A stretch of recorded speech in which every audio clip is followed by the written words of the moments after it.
어떤 승용차에 몇 분이 차를 타고 어느 지역에 이렇게 도착을 했다고 합니다. 차에서 내려서 그 광활한 땅을 바라보면서 각자 나름대로 어떤 그 땅을 보는 소감을 얘기했다고 합니다. 한 분은 여기에 교회를 세웠으면 좋겠다 그렇게 말씀을 하시는 분이 있고, 또 다른 분은 여기 학교를 세우면 좋겠다 하는 분도 있고, 또 어떤 분은 여기에 집을 지어서 분양을 하면 좀 좋겠다 하는 분도 있고, 여기에 좋은 몰을 세워서 비즈니스를 하면 좋겠다 하는 그런 분도 있었다고 합니다. 한 교인들이 차를 타고 왔는데 목사님은 교회를 세우면 좋겠다 그러고 각자 자기들이 생각하는 대로 그 땅을 바라봤다는 것입니다. 여러분, 그런 말이 있습니다. 사람은 자신이 보고자 하는 것만을 본다 하는 말이 있습니다. 어떤 사건과 우리가 사물을 대하게 될 때에 그 사건과 사물에는 다양한 측면들이 있을 수 있습니다. 그럼에도 불구하고 우리 사람들은 대개 자기의 시선, 자기의 시각으로 그 사물과 사건을 보는 그런 경향이 있다는 그런 말입니다. 다양한 사건, 다양한 사물을 보면서도 늘 우리가 보아왔던 그런 시각, 그런 방식으로 한 면만을 보게 된다는 그런 말입니다. 여러분, 우리 각자에게는 이렇게 우리로 하여금 한 방식, 한 측면만을 보게 하고 그것을 당연하게 생각하게 하는 고정된 생각, 고정된 방식을 가지고 있습니다. 그래서 우리가 보통 고정관념 이렇게도 말을 합니다. 주로 이런 그 고정된 시각이나 이런 생각은 우리가 살아오면서 가졌던 어떤 경험들, 사회적이건 문화적이건 혹은 신앙적인 그런 경험들, 혹은 우리가 살아오면서 습득한 지식들을 통해서 우리 스스로에게 굳어지는 것이라 이렇게 말할 수 있습니다. 근데 이런 그 고정된 시각은 우리로 하여금 우리가 어떤 행동을 하게 될 때에 그 행동을 결정하는, 또 우리의 생각을 결정하는 변하지 않는 기준이 되기도 한다는 것입니다. 오늘 성경에 나타나는 주님의 제자들, 주님을 따르던 제자들의 모습 속에서 우리는 그러한 모습을 발견해 볼 수가 있습니다. 16장, 17장 이전에 16장에는 이 산에 오르기 전에, 지금 주님과 함께 산에 오르기 전에 주님께서 내가 곧 죽임을 당하고 3일 만에 살아나야 될 것이라 이렇게 첫 번째로 제자들 앞에서 당신의 순환에 관해서 예수님께서 예고의 말씀을 하셨습니다. 지금 제자들의 마음이 그렇게 편하지 않습니다. 왜 그런가 하면 자신들의 스승인 그런 예수님께서 예루살렘에 올라가셔서 사람들에게 고통을 받고 십자가에서 죽으시겠다 이렇게 말씀하신 그것 때문에 지금 제자들의 마음이 상해 있다는 것입니다. 왜 그랬을까? 말씀드린 대로 그 제자들의 생각이 무엇인가 지금 고정되어 있기 때문이라 이렇게 말할 수 있습니다. 그렇게 고정된 생각과 그런 시각으로 예수님의 뜻과 생각마저도 틀렸다 그렇게 지금 생각을 하고 고집하는 그런 모습을 제자들에게서 볼 수가 있습니다. 왜 그렇습니까? 자신들이 꿈꾸는 것이 있었다는 것입니다. 자신들의 경험과 자신들의 지식을 통해서 자신들이 기대하던 그런 것들이 있는데 그것들과 지금 예수님께서 하신 말씀이 너무나도 차이가 있었기 때문이라 하는 것입니다. 주님은 제자들 중에 3명의 제자들 베드로와 야고보와 요한을 데리시고 높은 산에 올라가셨습니다. 그리고 그곳에서 그들에게 말로 형용할 수 없는 영광스러운 장면을 보게 하셨습니다. 그 내용이 오늘 우리가 읽으신 본문의 내용입니다. 아마 주님께서는 당신이 변형되시는 이 변화의 사건을 통해서 이제 당신이 말씀하신 그 순환과 죽음이 오히려 영광의 길이요 하나님의 뜻이라는 것을 제자들에게 보여주시려고 했던 것 같습니다. 또한 순환을 예고하신 그 말씀을 듣고 상심하고 두려워하고 있는 그 제자들에게 용기와 위로를 주시기 위해서 이 변화산의 경험을 하게 하신 것으로 보여집니다. 너희들이 가진 방식이 아닌 새로운 방식, 새로운 생각으로 나의 길을 따라오라, 그렇게 간곡하게 요청하시는 주님의 마음을 우리가 엿볼 수가 있습니다. 여러분, 우리는 믿는 사람들입니다. 좀 우리가 부족하다는 것을 깨닫고는 있지만 우리의 마음에 소원이 있다면 그것은 우리가 예수님을 주님으로 믿고 따르는 것, 그것을 우리는 다 마음속에 원하고 있습니다. 우리가 좀 부족하지만 우리의 마음의 소원은 그것입니다. 성숙한 그리스도인이 되고 온전하게 믿음으로 주님을 따라가는 사람들이 되는 것, 그런 교회가 되는 것, 그런 성도가 되는 것, 그것을 우리는 마음속으로 원하고 있습니다. 주님께서도 말씀하셨습니다. 마태복음 16장 24절 말씀에서 누구든지 나를 따라오려거든 자기를 부인하고 자기 십자가를 지고 나를 따를 것이니라 말씀하셨습니다. 오늘 이 주님의 말씀을 우리가 기억하면서 오늘 본문의 말씀을 살피려고 합니다. 오늘 함께 읽으신 이 본문의 말씀은 우리에게 주님을 따른다는 것이 무엇인가 하는 것을 말씀해 주고 있습니다. 한마디로 말하면 무엇인가요? 주님을 따르는 사람에게 나타나는 것, 그 극명한 한 가지는 그에게는 주 예수 외에는 보여지지 않는다 하는 것입니다. 그것은 주 예수만 바라보는 것, 그것을 말할 수 있습니다. 여러분, 우리가 누군가의 사랑에 빠지게 되면 그 사람만 보여지지 않겠습니까? 우리가 예수님을 진정으로 신앙하게 되고 앙망하게 되면 다른 것은 보여지지 않는다는 것입니다. 오직 주 예수만 바라보는 것, 그것이 진정한 주님을 믿고 따르는 제자의 삶이라 말할 수 있습니다. 그러면 주 예수만 바라보는 것은 무엇을 의미하는가? 오늘 본문을 중심으로 생각해 봅니다. 그리고 아까 봉독해드린 마태복음 16장 24절 주님의 말씀과의 관계 속에서 이 말씀을 생각해 보려고 합니다. 첫 번째로 주 예수만 바라보는 것, 주님만 믿고 따르기 위해서 그것이 주 예수만 바라보는 것이라면 주 예수만 바라보는 것은 무엇을 의미하는가? 오늘 본문을 통해서 볼 때에 이렇게 정리해 볼 수 있습니다. 내가 가진 고정관념을 버리는 것이라 하는 것입니다. 그것은 주님께서 말씀하신 자기를 부인하고 그 말씀과 연결이 될 것입니다. 주 예수만 바라보는 것, 그것은 우리로 하여금 고정되어서 한 면만 선입견과 편견을 가지게 하는 그런 고정된 생각과 그런 방식을 버리는 것을 의미한다 하는 것입니다. 그것은 전혀 새롭게 세상을 보는 방식을 새롭게 배우는 것을 말합니다. 아니, 그것은 더 구체적으로 이제 내 생각과 내 방식이 아니라 주님의 생각과 주님의 방식을 가지고 세상을 바라보는 것, 그것을 의미할 수가 있습니다. 여러분, 한번 생각해 보십시오. 왜 제자들이 주님께서 내가 십자가에서 죽겠다 그렇게 말씀하셨을 때에 그렇게 분노하고 흥분하고 낙심했겠습니까? 그들은 지금 자신들이 주님을 따른다 그렇게 생각하고 있지만 실상은 자신들의 경험과 자신들의 지식으로 고정된 생각에 빠져 있었다는 것입니다. 그런 고정된 생각을 가지고 자신들의 꿈을 꾸고 있었다는 것입니다. 그들은 하나님의 말씀도 자신들 중심으로 해석을 합니다.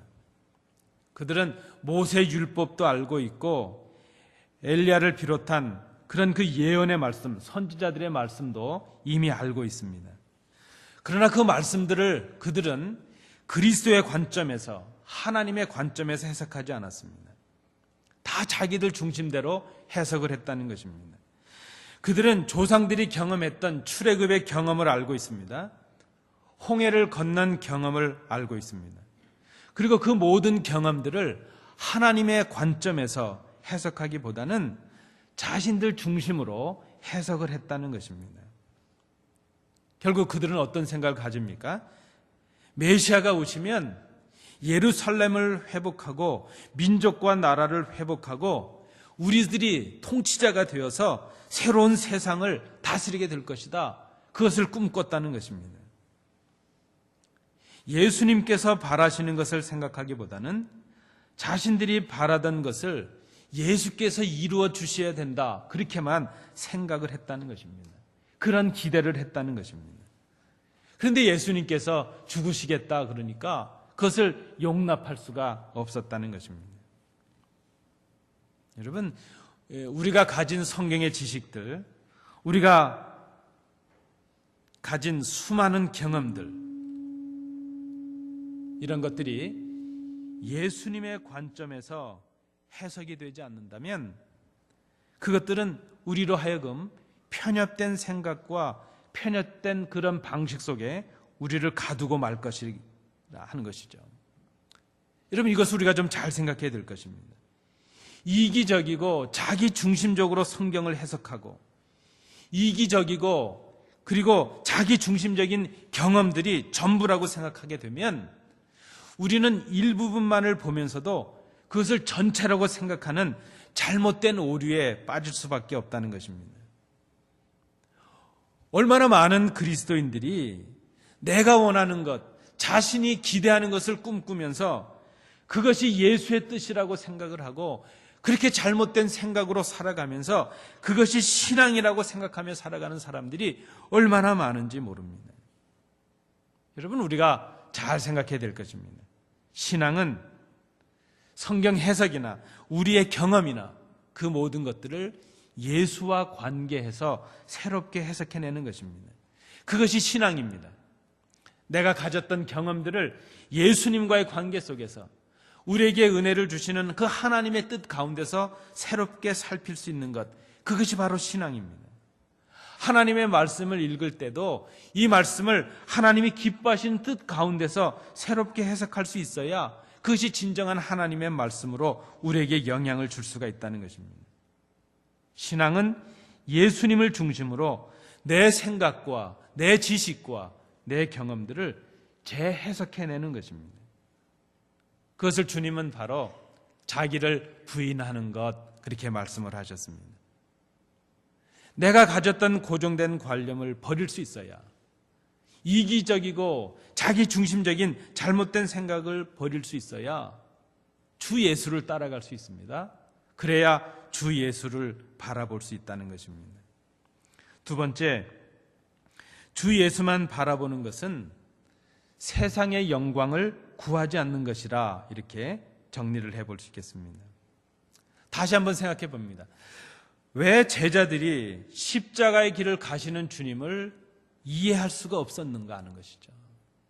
이해하지 못했다기보다는 그들은 이해를 할 수가 없었습니다. 왜 그랬을까?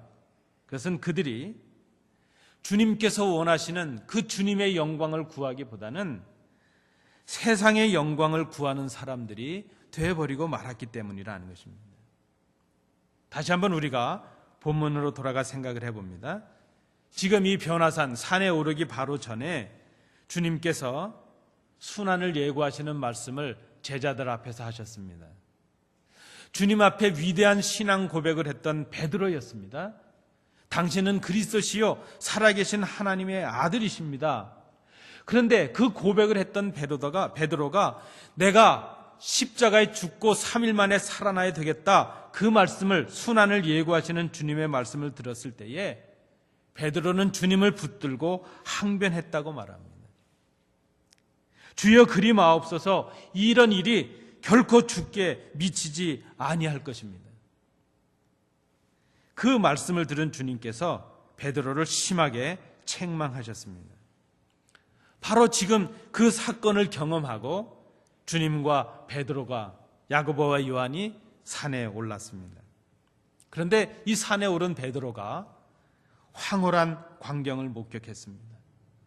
주님의 얼굴이 해같이 빛납니다. 주님의 옷에서 광채가 납니다.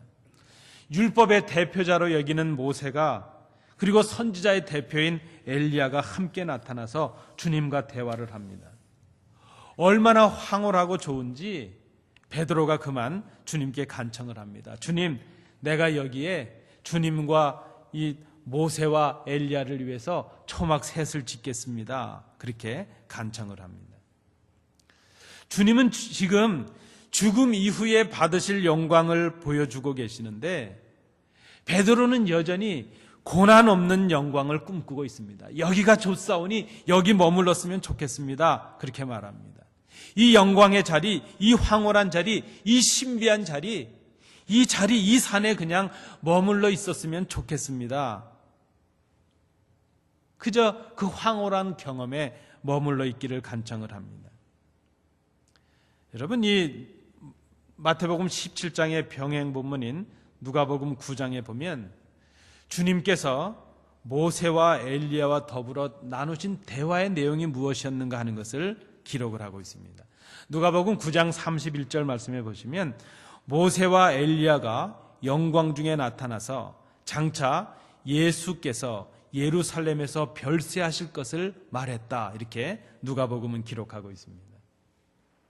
이게 모세와 엘리야와 주님께서 나누신 대화가 무엇인가 하면 주님께서 십자가에 죽으시는 것, 그것을 지금 대화를 나누셨다는 것입니다. 그런데 여러분, 우리가 여기 별세했다는 단어는 좀 주의 깊게 살피실 필요가 있습니다. 이 별세라는 단어, 죽음이라는 단어인데요. 이 단어가 헬라어 본문에는 어떤 단어가 쓰였는가 하면 엑소도스라는 단어가 쓰였습니다. 정확한 형태로는 엑소돈이라는 단어가 쓰였습니다. 여러분, 엑소도스라는 단어는 어떤 단어죠? 출애굽할 때 나온다, 떠나다 하는 뜻이 있죠. 출발이라는 뜻이 있고 출국이라는 뜻이 있고 떠난다, 나간다, 그런 뜻이 있는 단어입니다. 왜 죽음이라는 단어가 헬라어에도 많이 있는데 이 마태복음에서는 별세라는 단어를, 이 죽음이라는 단어를 엑소도스라는 단어를 썼을까? 그런 의미가 있지 않겠습니까? 주님은 지금 당신의 이 죽으심을 통해서 당신의 백성들을 죄와 사망에서 떠나게 하시려는 것이죠. 그 죄와 사망에서 출국하게 하려는 것이죠. 하나님께서 이스라엘 백성을 애굽에서 떠나게 하셨던 것처럼 예수님께서 죽으심으로 인해서 그 백성들을 죄와 죽음에서 출국하게, 떠나게, 나오게 하시려 했다는 것입니다. 그리고 그것을 통해서 그 백성들로 하여금 새로운 출발을 하게 하시려 했다는 것입니다. 이것이 바로 십자가의 고난과 죽으심을 통해서 가능했기 때문에 주님은 이 십자가의 별세, 십자가의 죽음을 통해서 그 백성들에게 새로운 출발을 주시려고 했다는 것입니다. 주님은 지금 이 변화산의 사건을 통해서 그 제자들에게 이것을 말씀하고 계십니다. 내가 얼마 전에 예고했던 그 죽겠다는 그 말, 그것이 진정한 영광이야. 지금 주님은 이 고난을 통하여 영광을 말씀하고 계십니다. 이 고난을 통과한 영광을 보여주심으로 새로운 출발, 그 십자가의 길을 걷게 하시려는 새로운 사명을 감당하게 하시려는 그 새로운 출발을 지금 제자들에게 보여주려고 하신다는 것입니다. 그런데 베드로를 위시한 이 제자들은 그것을 깨닫지 못합니다. 자신들이 생각하고 자신들이 꿈꾸는 영광을 구하고 있습니다. 그것은 고난을 통한 영광이 아니라 세상이 주는 영광이었습니다. 여러분, 세상이 주는 영광의 특징은 무엇이죠? 희생이 없는 영광을 꿈꾸라 그러고 고난이 없는 영광을 꿈꾸라 그럽니다. 그리고 세상이 주려고 하는 영광은 나만을 위한 영광을 꿈꾸려고 합니다. 그것은 주님께서 원하시는 영광이 아니었다는 것입니다. 베드로가 지금 그것을 꿈꾸고 있습니다. 이 영광, 이 황홀함, 여기가 좋사오니 그저 영이 머물러 있으면 좋겠습니다. 그것은 고난 없는 영광이었습니다. 주님만 바라보는 신앙, 주님만 따르는 신앙, 그것은 내 꿈, 세상에서 얻으려가는 세속적인 영광이 아니라 주님께서 꿈꾸고 계시는 그 영광을 바라보는 신앙, 그것이 진정한 신앙이라 말할 수 있습니다. 그것은 세상의 그 유혹의 음성으로부터 돌아서는 것을 말합니다. 세상에 우리를 미혹하는 그 음성으로부터 떠나는 것을 말합니다. 잘못된 생각, 잘못된 것을 추구하는 그 모든 것으로부터 출발하는 것을 말합니다. 그것은 세상이 구하는 거짓된 영광으로부터 돌아서는 것입니다. 주님은 그것을 자기의 십자가를 지는 것, 그렇게 말씀을 하셨습니다. 그것이 바로 주님을 따르는 두 번째 모습이라 볼 수 있습니다. 마지막 세 번째로 주님을 따르는 모습, 주 예수만 바라보는 것은, 이번에 마지막은 저를 한번 따라해 주시기 바랍니다. 주 예수만 바라보는 것은 주님의 말씀을 듣는 것이다. 예, 고맙습니다. 하나님께서는 율법의 대표인 모세와 예언자의 대표인 엘리야를 통해서 지금 예수님께서 걸어가시려고 하는 이 십자가의 길이 바른 길이라는 것을 확증해 주고 계십니다. 그리고 친히 말씀하심으로 다시 확증하십니다. 구름 속에서 소리가 납니다. 이는 내 사랑하는 아들이요 내 기뻐하는 자라. 이 말씀을 하시는 이유가 무엇입니까? 십자가를 지고 죽으실 그 예수를 진정으로 인정하시는 하나님의 인정의 음성이었다는 것입니다. 그리고 이어지는 하나님의 음성이 있습니다. 너희는 그의 말을 들으라 하는 말씀입니다. 오직 예수만 바라보는 것, 오직 예수님만 따라가는 것, 그것은 오직 주님의 말씀에만 순종하는 것을 의미합니다. 마지막까지, 우리가 신앙을 지키고 마지막 순간에 이르기까지 우리가 지키고 들어야 될 것, 그것이 바로 주님의 말씀이라 말할 수 있습니다. 오늘 본문에 보면 모세도 사라졌습니다. 엘리야도 사라졌습니다. 제자들의 눈에 오직 예수 외에는 아무도 계시질 않습니다.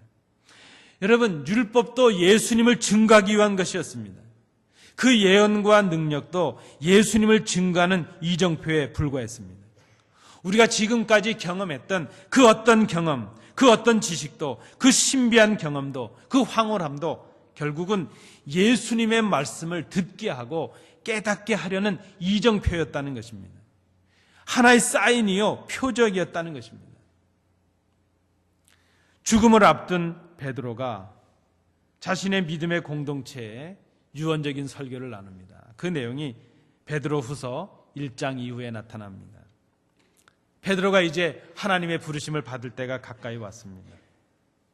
자기의 그 마지막 순간을 당하게 될 때에 베드로는 이 사건을 기억을 했습니다.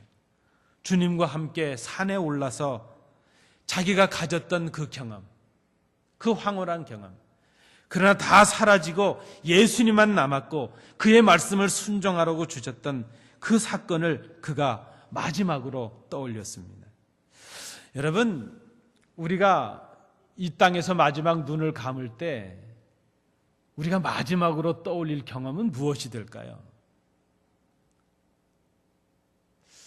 우리가 마지막으로 남길 말은 무엇이 될까 하는 생각을 해봅니다.